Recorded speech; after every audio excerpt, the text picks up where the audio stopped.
प्राचीन काल की बात है। एक राज्य के राजा की मृत्यु के बाद उसका मूर्ख पुत्र उसकी गद्दी पर बैठा। इस प्रकार उस राज्य पर एक मूर्ख राजा का शासन हो गया। उस मूर्ख राजा को विद्वान व बुद्धिमानों से नफरत थी। राजा मूर्ख होने के साथ साथ क्रूर भी था। उस राजा ने सभी बुद्धिमान मंत्री को, सेनापति को और सभासदों को राज्य से निकाल दिया और मूर्ख व्यक्ति को रख लिया। उस राजा के राज्य में बुद्धिमान ज्ञानीजनों का निरादर किया जाने लगा। जो भी कोई ज्ञानी सिद्ध होता, राजा के सभासद उसे अपमानित करने का कोई अवसर नहीं छोड़ते थे। इस कारण उस राज्य में अन्य राज्यों के पंडित व ज्ञानी आते ही नहीं थे और वहाँ किसी प्रकार की बौद्धिक चर्चाएं होती ही नहीं थी। अगर कोई ऋषि मुनि उस राज्य से होकर गुजरता तो उसे अपमानित करके निकाल दिया जाता। उस राजा की प्रजा भी राजा के कोप के डर से मूर्ख बनकर रहती। अगर कोई व्यक्ति विद्वान सिद्ध होता तो उसे नगर से निकालकर जंगल में बेच दिया जाता। इस प्रकार उस राज्य के सताए हुए विद्वान लोग जंगल में रहने का विवश हो गए थे।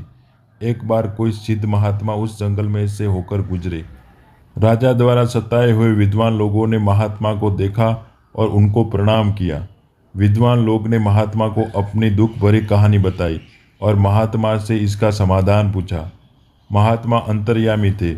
उन्होंने कुछ क्षण अपनी आंखें बंद की और फिर पुनः खोलकर बोले, इस राज्य में मूर्ख राजा है, मूर्ख सभासद है और सिर्फ मूर्ख लोगों का ही निवास होगा।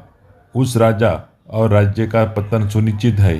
आपके पड़ोसी राज्य के राजा को यह पता लग गया है कि आपके राज्य में सिर्फ मूर्ख लोग ही रह गए हैं और मूर्खों को युद्ध में आसानी से हराया जा सकता है। इसलिए वह जल्द आपके राज्य पर आक्रमण करके इस मूर्ख राजा का अंत कर देगा। पड़ोसी राज्य का राजा अत्यंत बुद्धिमान है, अतः उसके शासनकाल में आपको सुनिश्चित और उचित सम्मान मिलेगा।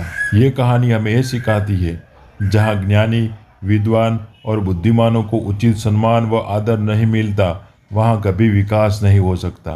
बुद्धि बल सभी प्रकार के बलों में श्रेष्ठ माना गया है, क्योंकि बुद्धि ही जटिल समस्याओं का समाधान करती है।